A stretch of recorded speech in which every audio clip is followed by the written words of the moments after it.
when a family have a child, all the focus is on mum and that new baby, and rightly so. And I remember, so I've got 3 kids.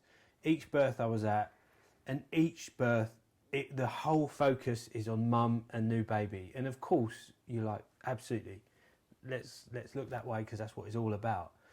And then I remember with one of my kids, I just suddenly hit this depression.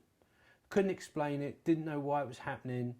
There were other factors going on in my life at that time, so I thought, I'm just busy, I'm just tired, you know, there's all sorts of things. And it just got sort of tucked away because I didn't want to bring it forward, because it's like, no, this is about all of this, but why don't I feel excited about it? Why am I feeling this way? Why am I? And obviously now we know there's 1 in 10 guys suffer with postnatal depression. And it's just, we titled this, Even New Cars Can Break. You know, even in these new moments of life, there can be just incredible moments of depression that sweep over guys. And I guess it's having that space again to talk. Very much so. To bring it out.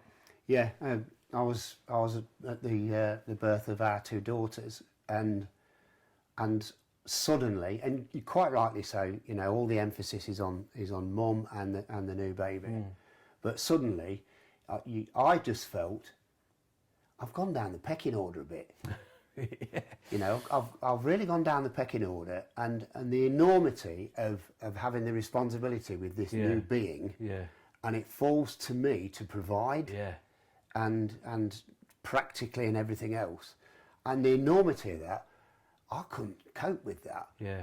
And there are guys, and I'm sure they think, I can't cope with that. Yeah, yeah. So us who have been through this process, and we're a little bit older, and we're, you know, with life's experiences have taught us 1 or 2 things, it is incumbent on us, just keep an eye out on those new dads. Yeah.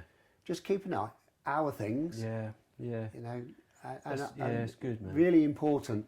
Yeah, and I don't know if this is right or not, but this is how I feel, that there's a background noise that you almost start to hear when you're in that moment.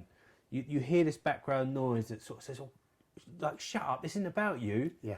And you go, yeah, no, you're right, it's not about me. Yeah. And you suppress that, but it is also still about you. Yeah. You know, yes, it's mum and this amazing moment with the baby and all the changes that are happening for her, and it's chaotic and beautiful at the same time.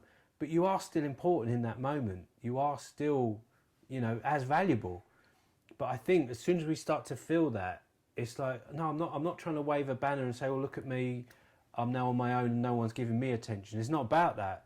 But that's how guys, I think, can often feel, and it suppresses that willingness to speak about it. And if we can create that culture as well, of not saying, it's not about you, pal. Yeah. You know, if somebody is reaching out in that sense, be that by the way they're behaving or whatever it is, it's up to us then to learn not to say, it's not about you. Yeah. It's about your missus and your little one. Yeah. It's about, well, how are you then? Yeah, how are you in this? And let's just twist it around a little bit. Yeah. Not to their detriment, of course. Yeah. But let's twist it around a bit. And are you okay? Yeah.